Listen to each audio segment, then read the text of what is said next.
तो साथियों, मैंने सरकारी रिजल्ट का पेज खोल लिया है। इसमें उत्तर प्रदेश यूपी पुलिस का ये पोर्टल का पेज है। हम सरकारी रिजल्ट में इसकी हम नोटिफिकेशन डाउनलोड करते हैं और आगे बढ़ते हैं, बताते हैं आपको।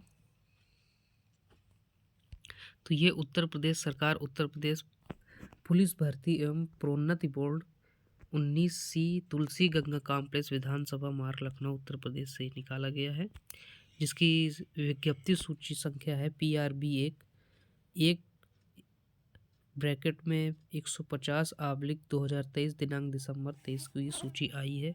ये जो विज्ञप्ति संख्या है, इसी विज्ञप्ति संख्या के माध्यम से ही आपकी भर्ती होनी है। यानी जिस प्रकार लेखपाल भर्ती में दिसंबर 2021 होता है, जिस समय आप लोगों का DV चल रहा था, तो जो लोग लेखपाल का DV दिए होंगे उसमें उस फॉर्म में ये मेंशन था कि उसमें 01/2021 विज्ञप्ति संख्या, इस विज्ञप्ति संख्या के आधार पर ही इस यूपी पुलिस की जो भर्ती संपन्न होने वाली है उसका मुख्य आधार यही है। आगे बढ़ते हैं हम। तो ये जैसा इसमें लिखा भी है, पुलिस में आरक्षी नागरिक पुलिस के पदों की सीधी भर्ती 2023 से निकाली गई है और ये लगभग 2018 के बाद ही वैकेंसी आई है। 52 से 20 इसका ग्रेड पे है, 2000 इसका पे है और जो पे बैंड है ये 52 से 20 है। लगभग इनकी जो वेतनमान बनती है महीने की, लगभग 35,000 के समथिंग इनको मिलता है। बात करते हैं वैकेंसी की। तो अनारक्षित यानी कि जो अनरिजर्व पोस्ट हैं, यानी जनरल जिनको हम कह सकते हैं, वो 24,102 पोस्ट हैं। EWS की इसमें 6,024 पोस्ट निकाली गई हैं, यानी 10%। OBC की 16,264 पोस्ट हैं। SC की 12,650 पोस्ट हैं और अनुसूचित जनजाति यानी ST की 1,204 पोस्ट हैं। बात करें हम OBC की, तो जो अभी वीडियो वैकेंसी आई थी उसमें OBC की जो पोस्ट आई थी वो EWS से भी कम निकाली गई थी, जिसके लिए आयोग में बहुत ही अभ्यर्थियों ने इसकी कंप्लेन भी की थी और इसका मामला अभी भी पेंडिंग है, जिसका अभी कोई निराकरण नहीं हुआ है। बात करें अनुसूचित जनजाति की, तो इसमें 7% रिजर्वेशन अनुसूचित जनजाति का दिया जाता है, लेकिन इसमें जो पदों की संख्या निकाली गई है वो परसेंटेज के हिसाब से 2% ही वैकेंसी आ रही है। आगे बात करते हैं हम। आवेदन 27/12 यानी 27 दिसंबर से आवेदन शुरू हो जाएंगे और 16 तारीख तक आवेदन की अंतिम तिथि है। करेक्शन फॉर्म की डेट है यहाँ 18 जनवरी, यहाँ इन्होंने मेंशन कर रखा है। इस भर्ती में सबसे महत्वपूर्ण बात यह है कि इसका जो आवेदन शुल्क है ये सभी कैटेगरी के लिए 400 रुपये निर्धारित कर दिए हैं।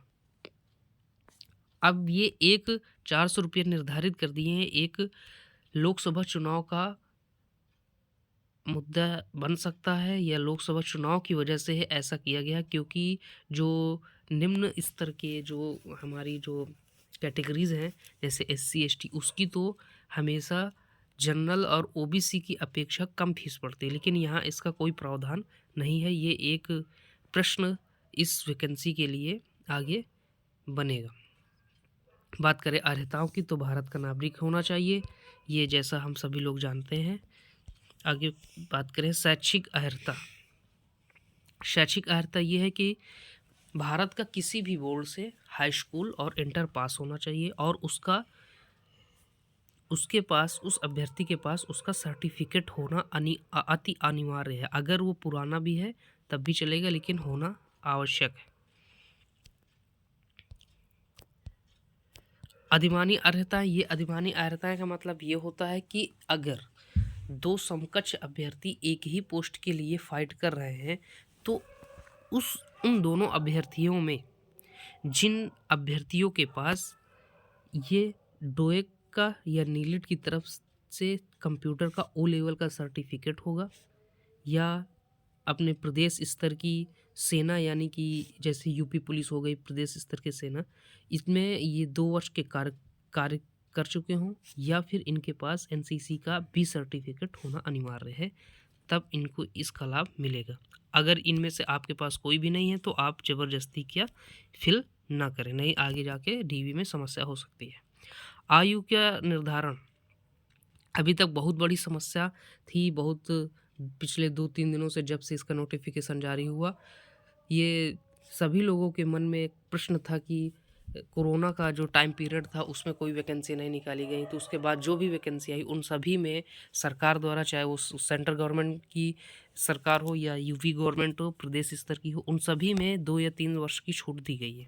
तो इसमें भी अभी आज ही के दिन ये अपडेट हुआ है कि जनरल वालों को 3 वर्ष का प्रावधान दिया जा रहा है। ओबीसी वालों का भी तो उनका पहले से ही क्लियर है, एससी एसटी वालों को 5 साल है, तो इसमें कहने की कोई बात नहीं है। बात करें आगे वैवाहिक स्थिति की। वैवाहिक स्थिति का बहुत बड़ा एक असमंजस बना होता है छात्रों में कि अगर किसी छात्र की शादी हो गई है तो वो क्या करे, क्या वो फार्म भर सकता है? जी हाँ, वो फार्म भर सकता है, बस वो व्यक्ति या वो महिला वर्ग जो भी हो, उन 2 विवाह यानी पॉलीगैमी नहीं होना चाहिए, अर्थात 2 विवाह मान्य नहीं है।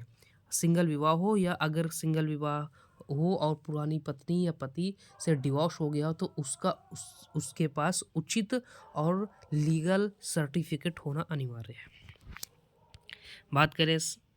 बात करें शारीरिक दक्षता की, शारीरिक स्वस्थता की, तो शारीरिक रूप से फिट होना चाहिए, किसी भी प्रकार का अंग भंग नहीं होना चाहिए और ना ही वो कोई विकलांग की स्थिति में हो।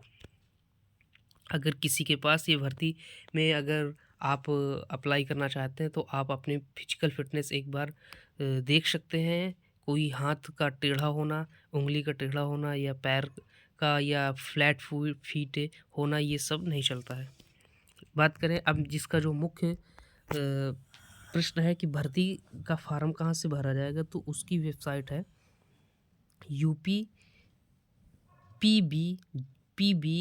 upbpb.gov.in। ये उत्तर प्रदेश पुलिस की भर्ती की ये ऑफिशियल वेबसाइट है, यहीं से फार्म भरे जाने हैं और सरकारी रिजल्ट से भी इसका लिंक मिलता है। हम आपको एक फार्म भर के आगे बताएंगे कि फार्म कैसा भरा जाएगा।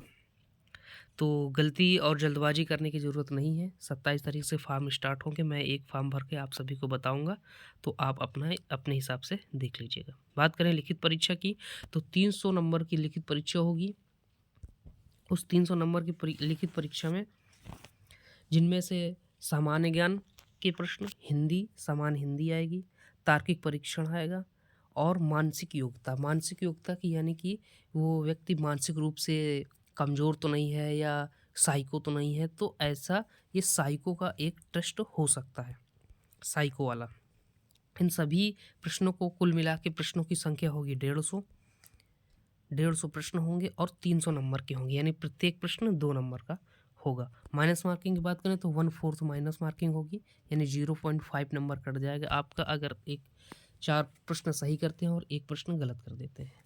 बात करें नॉर्मलाइजेशन की, तो इसमें नॉर्मलाइजेशन मिलेगा आपको, और उस नॉर्मलाइजेशन का जो किस आधार पे नॉर्मलाइजेशन दिया जाएगा, तो ये नॉर्मलाइजेशन की प्रक्रिया इनकी उत्तर प्रदेश पुलिस का जो पर्सनल ये विज्ञप्ति सूची है PB1 ब्रैकेट में 155/2023, इस विज्ञप्ति के आधार पर जो इनकी लीगल प्रोसेस है उसी आधार पर इनको दिया जाएगा।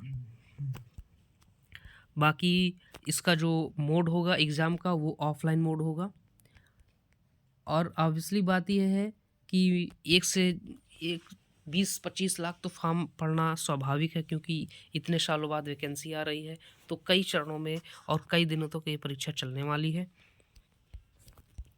और बात करें कि अब फिजिकल फिटनेस कितनी होनी चाहिए, तो जो मेंस के लिए फिजिकल मिनिमम हाइट जनरल के लिए मिनिमम हाइट है 168 सेंटीमीटर है। ओबीसी के लिए भी इतनी होनी चाहिए, और एससी और एसटी इनके लिए 160 होनी चाहिए, अनिवार्य है। बात करें महिला वर्ग की, तो महिला वर्ग के लिए जो मिनिमम जो हाइट का क्राइटेरिया है ये 152 सेंटीमीटर होना चाहिए।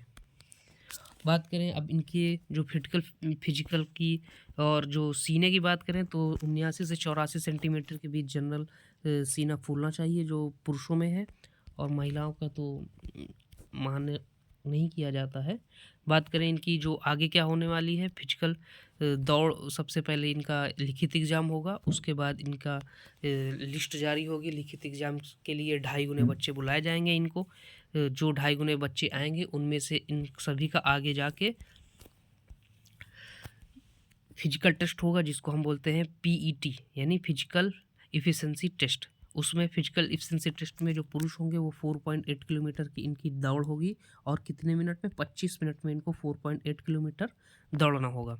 महिलाओं की बात करें तो महिलाएं 2.4 किलोमीटर दौड़ेंगी, और वो भी 14 मिनट में। तो ये ज़्यादा बड़ी दौड़ नहीं है, आसानी से पूरी की जा सकती है। बात करें रिजर्वेशन की, तो जो रिजर्वेशन की नियमावली है उसी आधार पर SC ST को रिजर्वेशन दिया जाएगा। EWS की जो नियमावली है वो EWS की नियमावली होगी। जो क्राइटेरिया है EWS का वो EWS का होना चाहिए। वर्टिकल आरक्षण इसमें मान्य है। वर्ग के लिए जो अनुसूचित जाति का जो सर्टिफिकेट होना चाहिए वो जाति का प्रारूप दिए है।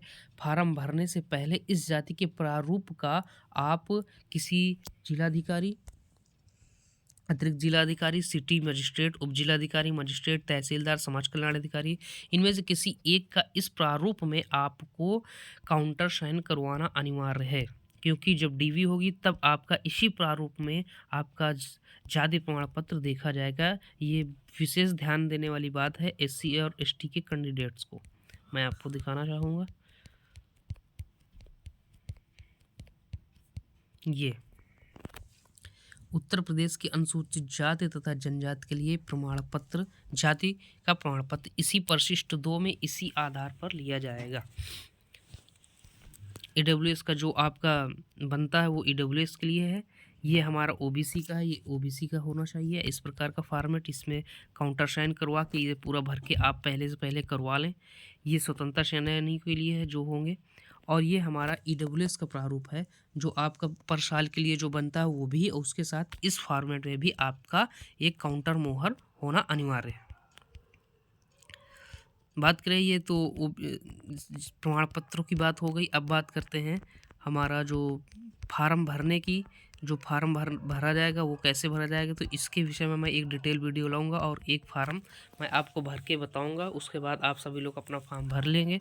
जल्दबाजी नहीं करेंगे क्योंकि एक गलती आपको भारी पड़ सकती है, और साइट भी बहुत ज़्यादा बिजी चलेगी, तो हो सकता है आगे अग्रिम दिनांक में आप सभी लोगों को बहुत ही सर्वर का सामना करना पड़ सकता है। तो कोई ऐसी गलती ना करें जिसके कारण आपका फार्म रिजेक्ट हो जाए। मिलते हैं नेक्स्ट वीडियो में, तब तक के लिए जय हिंद, जय भारत।